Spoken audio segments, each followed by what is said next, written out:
What is up, guys? This is Squid Ray, Scotian Ray, whatever you like. It's Ray, it's H Ray, it's me, Ray, and Ray.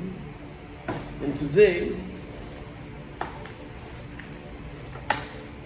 nandito na naman tayo sa SAT Gym. So, yeah, slow mornings, pare. Anyway, kumusta? Isa lang. Ay, shit. Wala mga ginagawa mo, tuloy mo yan. Anyway, yun. Nag-iisip lang ako na makontent. Ang content natin yun is about SAT. Yeah. So, SAT. Sino si SAT? Saan galing? Meron. Ano ba yung SAT na yan? Mga hindi nakakaalam. Yung mga nakakaalam, alam nyo na yan. Anyway, para lang din napakilala ko sa inyo si SAT. Si SAT ay isang community, isang movement. Siya ay volleyball, siya ay gym. Yun. Sa madaling salita, yun siya. So, ano ba ibig sabihin ng SAT? Okay. So, mabalik tayo sa noon pa. Kabataan ko. Bata pa rin naman ako, pero bata pa talaga. Hanggang to pa ako kaliit. Hanggang to pa ako kaliit, nung bata pa ako. Mga 4th year yun, 4th year. Sa Munsay. Muntinlupa Science High School. Yan. And yun. Marami akong na pinag-aagawa doon. Marami kaming kalokohan ng kabatch ko. Katarantaduhan na hindi ko na gustong balikan. Pero yung masasabi ko lang is naging masaya yung high school ko kasi nga yung mga kasama ko dati is same wavelength sa isa't isa. Ganyan. So, ayoko na masyado i-discuss yung mga details nun, pero nung 4th year ako, sabi ko sa tropa ko, tol, what if gumawa ako ng clothing brand na para sa student athlete? Yun yung idea. 4th year ako nun. Tapos, syempre, bilang wavelength mo yung mga tropa. Sige, simulan natin. Gumawa ng design. Pare, gumawa ng design. SAT. S-A-T-H. Tapos may logo na parang pa ganyan. Hindi pa siya ganyan eh. Logo niya pa ganyan. S-A-T-H. Merong student dito. Tapos merong nag-gym dito na isa. Yun yung logo niya. Ayusin ko na yung camera. Okay. Then yun. Yun yung ano niya. Naging itsura niya. Tapos diyan ba may mga generator sa internet na ilalapat mo lang yung yung logo mo. O nilapat namin. So, yeah, may mga design kami, Smart Beast, ganyan, kalokohan. Tapos, pinangawakan ko yun, yung idea na yun. Sa isip ko, ayos tong idea na to. Wala pang ganun, ganyan. Wala pa akong alam nun sa negosyo. Nilabang ko lang. So, ito pala, ito. Meron pala dito. Okay. Dito siya. Teka. Ano si pare? Saglit lang guys nahanap ko lang. Kaya maalis. Papakita ko sa inyo. Ano ba yun?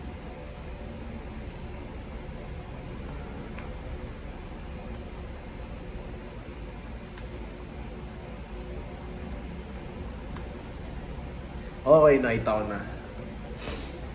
Yan! This is exactly what I told you, bro. So, eto kasing sticker na to. Kailan mo ba ito ginawa? Yan, nagbebenta ako ng ukay dati. Bago ko magawa tong mga valuable community. Bago ko magawa tong mga valuable community. Ito, gym, cat gym. Dito siya nagsimula. Di ba sticker ako, no? Technically, yung idea na gagawin yung t-shirt, hindi na siya natuloy. Hindi na natuloy. Kasi, unang-una sa lahat, magastos kasi yung pag-print ng, yari, mga 40 pieces, yan. Aabutin ka kasi ng 300 to 400. Minsan pa nga 500 pag ginarapal ka ng printing eh. So, yun, lalo nung time na yun, wala akong alam sa mundo. Ang alam ko lang volleyball, tsaka kung ano yung gusto kong marating sa buhay. Tapos, habang tumatagal, high school. Habang tumatagal, parang nagkakaroon ako ng time. Lalo nung college. Hindi ko sinasabing naging maluwag yung schedule ko ha. Marami kasi akong energy sa totoo lang. Parang lahat gusto kong gawin. Ewan ko ako lang, baka ikaw din ganun. Yung parang lahat gusto mong gawin, lahat kaya mong gawin, feeling mo ganun. Marami akong energy. So, sabi ko sa isip ko, shit, di mo umpisa. Baka pwede akong gawin na matino. Habang naglalaro ako, nag-aaral ako ng college ako. First year psychology yung degree ko. Then, yan na. Nag-print na ako na ito. Tapos, ang una ko naisip, kasi nanonood din ako dati nun, is magbenta ng mga ukay. Pero hindi yung bali. So sa mga hindi nakakaalam, pag sinabing bali, pag bumili ka ng bali, alam niyo, nakikita niyo online na nagla-live, tapos binibenta yung ukay. Bali, ibig sabihin, bibili ka ng isang malaking supot na puno ng ukay. Wala akong pera. Mahal yun. Nasa 10K. Yan. 10K yata. May mura pa. Hindi ko sure. Hindi ko kasi na-try. Ang ginawa ko, bumibili ako ng ukay na patingi-tingi. Yung mga pira-piraso, no? Tapos lilibutin ko yung buong Muntinlupa. Wala akong ligo. Gising ako maaga, wala akong ligo. Tapos magko-commit na ako nun. Hanap na ako ng mga pwedeng bumbilan. Sa akin yun, talagang sipag lang. Lalakarin mo, sobrang init, sobrang layo. Yung tipong Star Mall pa sukat. Basta meron dun, magkakatabi na yung mga ukay. Ganon. Hindi pa ako hindi pa ako nag-work smart kung tawagin nun. Ang alam ko lang, work hard. Work hard din. Nakaipon naman ako kasi if not 2x, 3x per benta. May time na 100 lang yung tubo, 150. Yun, sorry nawala bigla. Merong nangyaring full storage kineme. Okay na. Yun lang, hindi maliwanag. Okay. So, yan. Pinapaliwanag ko lang. Nabalik lang. Okay ako noon, man. Yan. Yung mga kitaan, ganun. Mga profit. Depende rin kung anong tirada mo. So, ano na rin kita, bigyan na rin kita ng tips, advice. So, kung yung trip mo medyo, kalat-kalat, I mean, malawak yung variation ng binibenta mo. So, kunyari, graphic tee. Graphic tee meaning may mga iba't ibang print na magaganda. Kunyari, trip mo naman, vintage. Yung mga pwedeng ibenta na mga lumang damit na magaganda. Yun, mga vintage yun. Jerseys na nabibili sa ukay, marami. Branded na graphic tee, yan. Tapos yung mga kakaiba na maraming kulay na damit. Yan. Kung gusto mo ibenta lahat yun, ibig sabihin malawak yung market mo. So, ang i-expect mo dun is maraming bibili sa'yo, pero hindi specifically ang audience mo or yung mga bibili sa'yo ay malaki yung budget sa mga ganung bagay. So, kung gusto mo mag-focus din sa vintage, malaking itaan dun. 2x yun, 2x, 3x, 2 times ng bili mo 500, nagiging 1,000 ganyan. So, depende yun sa diskarte mo. Again, pipili ka ng market mo pag nagne-negosyo ka. Hindi pwede lahat. Walang ganun. Ang mga pwede lang sa lahat, yun, mga necessity, pagkain, bigas, tubig. Pero yung i-expect mo na mauunawaan ka nung lahat. Yan, isa pa yan. Yung mauunawaan ka ng lahat na ba't ang mahal ng binibenta mo ganyan. Hindi mo mong bentahan, yun lang naman yun. Yung sabihin, hindi sila yung market mo. Gets? Okay. So, yun. Nag-ukay ako nun, man. Maliit lang itan. Hindi palduan. Parang lang, per transaction nasa 500. Yan, 500, 1,000. So, tinaga ko yun. Kasi tuloy-tuloy lang. Tuloy-tuloy lang, benta lang ako ng benta, bili ako ng bili, nilalakad, ganyan. Di naliligo, nasa jeep di naliligo, ganun. Tapos nag-pandemic. Pandemic.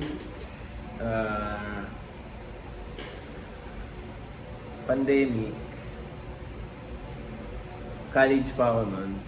Second year, third year. Nag-iisip ako ng paraan para makaboost pa ng sales. Pero at the same time, nung time na yun, yun nga, may COVID, ganyan. Ang dami kong time para mag-isip ulit. Kasi nga, online class. So, online class sa akin, petics lang yun. Kung gawa na magpapasa ka lang kopyahan, sobrang dali. Aminin mo.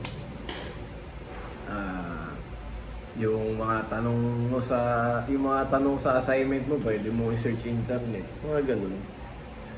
Tapos wala kaming training sa volleyball kasi nga pandemic. So, dami kong time. Bumalik ako doon sa bumalik ako sa idea na to. Pwede na May nakaipon ako Pwede simulan.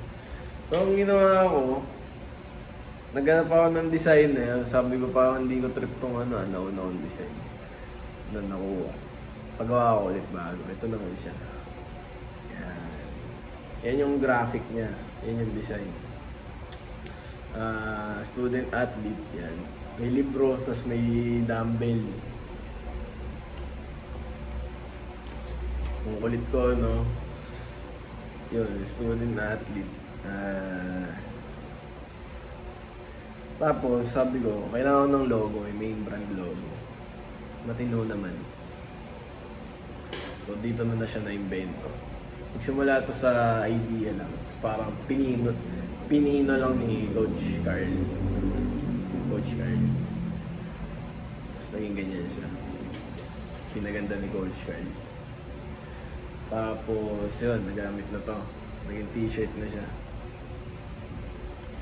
Ang kabubuhan ko dito sa mga gantong bagay, pinipilit ko yung ibenta yung isang item na ayaw ng tao. Kasi wala kang market sa student athlete. Gets mo? O kung meron man, hindi nila ma-appreciate yung kasi ano parang tag dito. Ano ba yan? Ano ba yung brand na yan? Para saan ba yan? Pero, ang ano ko nun, ang kalooban mo naman nun, mabait pa ako nun. Bait pa no? Ako mabait. Pero mabuti yung intention ko no? Kasi nung time na yun, nung nagbebenta ako ng mga t-shirt, ano siya, tag dito. Yung 70% ng profit is sa amin ni Coach Carl. Tapos 30% madodonate siya sa mga student athlete na nangangailangan. So, benta ako ay nakakabenta for 6 months to 1 year. Tapos, nakapag-donate ako ng mga sapatos sa mga bagets. Tapos, di ba parang pumutok pa yung vulkan man. So, nag-donate din kami nung time na yun sa kinikita namin sa mga proceeds. Doon kasi yung idea ko dati, parang gusto ko makatulong sa mga tao. Ewan ko, nandun siya sa sa feels ko . So, okay, mabalik lang. Then, nag-start na rin ako nun mag-train ng mga athlete dun sa mutual. So, libre yung pa-training ko nun. Nung nang volleyball, coach lang. Parang tinry ko lang kasi marami akong time napagsabay-sabayin lahat yun. So nagturo ako. Di pa ako magaling magturo nun. And di ko rin masabi kung ngayon magaling ako. Pero improving, yun yung masasabi ko. Yun. Nung time na yun, nagtuturo ako ng libre. Yun yung parang naging market ko na market. Yun yung mga naging bagets ko na napupuntahan ng proceeds nung kinita. Doon na donate. Doon na rin ako namili na makakatanggap. Then,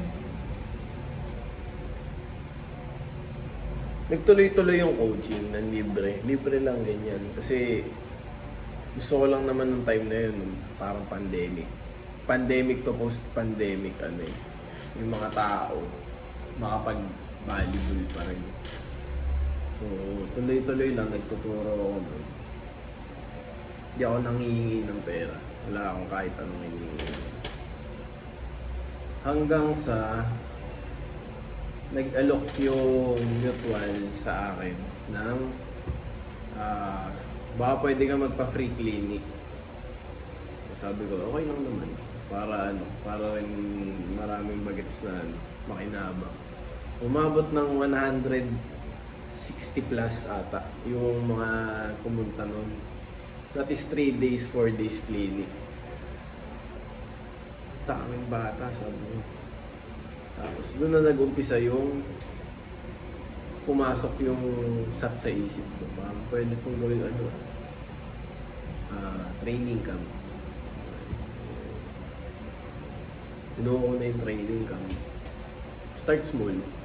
Mababa na. Kasi nga hindi pa ako, although 2 to 3 years na yung ko nun, coaching ko nun. Pero hindi pa ako confident dun sa alam ko. Mababa lang. Nagtuloy-tuloy lang ako. Tuloy-tuloy. Tapos pag may kinita, invest sa coaching staff, equipment, ganyan. Pag may tira ako, may bibili na akong pagkain. Ganun lang. Sa mga gamit, wala naman kasi akong trip. Wala akong... Sa mga gamit, wala akong trip. Wala akong lugo, ganyan. Wala akong pinagbibili. Kung meron man Yu-Gi-Oh! Trip ko talaga Yu-Gi-Oh! Pero yun, mailan-ilan lang naman yung mga binili ko na yun. So, tumubo ng tumubo, dumadami yung tao, dumadami yung na tumatangkilik dun sa brand. Parang, okay siya, ganito. Kaya siya naging Sat Volleyball.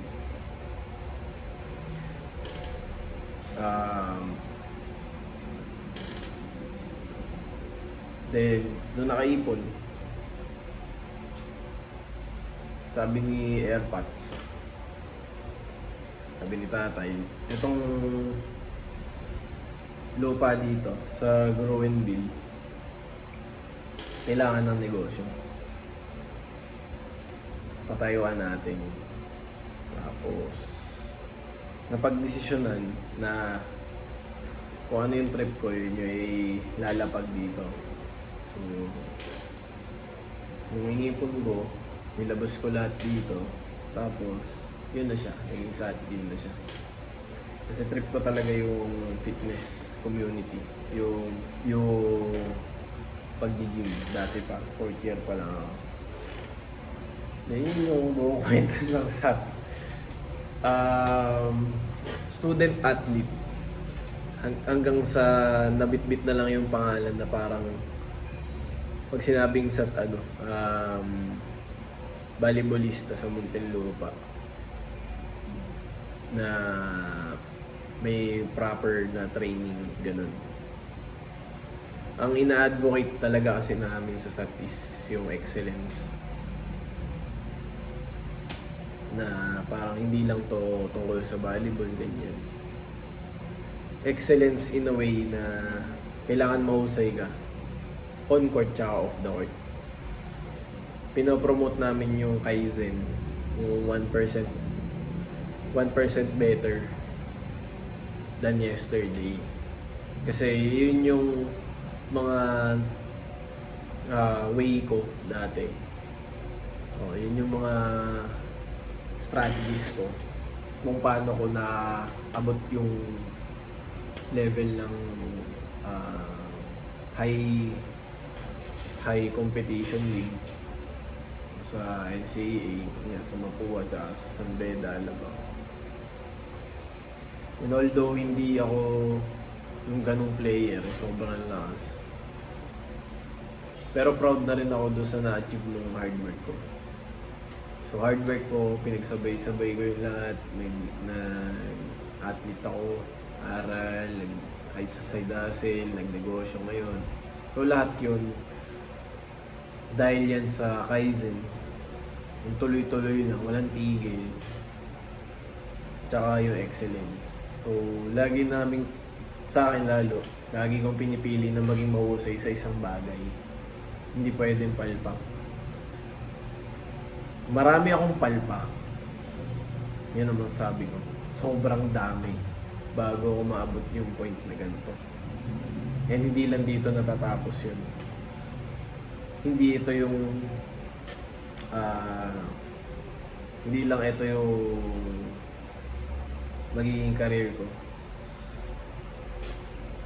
Marami pa akong ideas in mind. Kasi nga bilang founder, dapat ikaw rin yung vision ng trip mo. Like your product, your service, your business. So, marami pa akong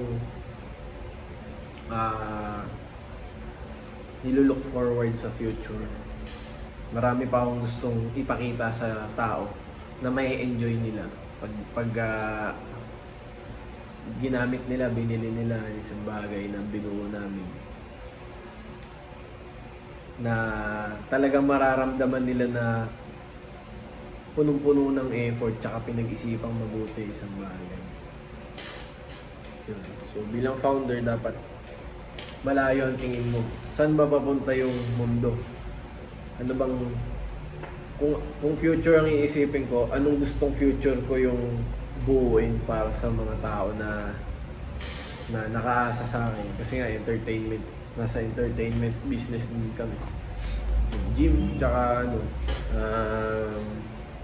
volleyball, lifestyle and entertainment pala. So yun yung mga nilook forward ko. And again, story ako to.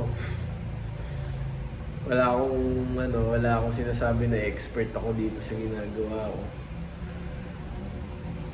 Pero ang masabi ko lang is, kung ano yung nagme-make sense, ginagawa ko.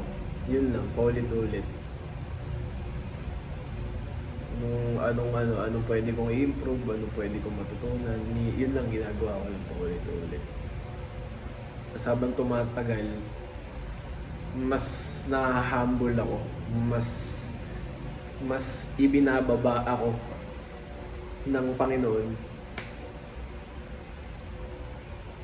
Hindi katulad dati na akala ko alam ko na lahat. Yan, gawa nga ng internet, yung influensya na internet nandyan na. So, dapat pala open ako sa experiences na mali ako. Ganun. And yun, dapat handa ka laging magkamali.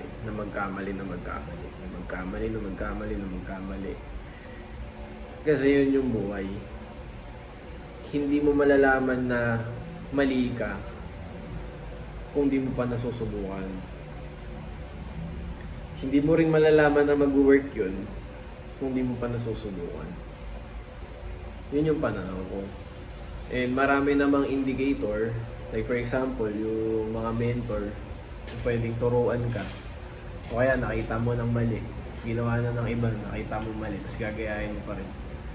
Ano na yun, ignorante na yun. Pero yung tipo na may sarili kang idea, hindi mo alam kung mag-work. Para sa akin, na trying to be bad influence, pero sige gawin mo. Gawin mo lang. Try subukan mo. Ba't hindi? Kasi habang tumatagal naman natututo ka. Yun naman yung pinaka the best at the end of the day.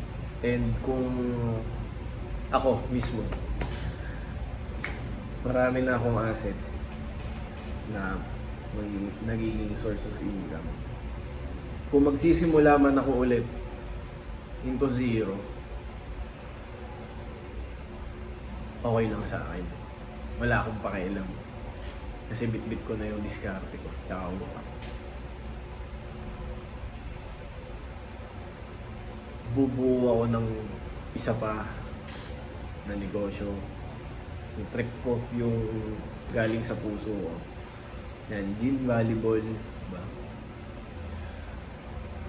At bubuo ko ulit pag pumalpak. At pag pumalpak ako, bubuo ako ulit hanggang sa mamatay ako. Wala akong pakialam. Yun kasi yung laro. Yun yung laro pala ng buhay.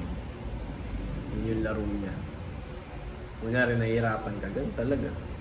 Yung part yun part ng proseso. So yun yung mga learnings ko, yun yung history ng SAT, and I hope na nag-enjoy ka sa tagal ng video na to. Sobrang haba. Okay.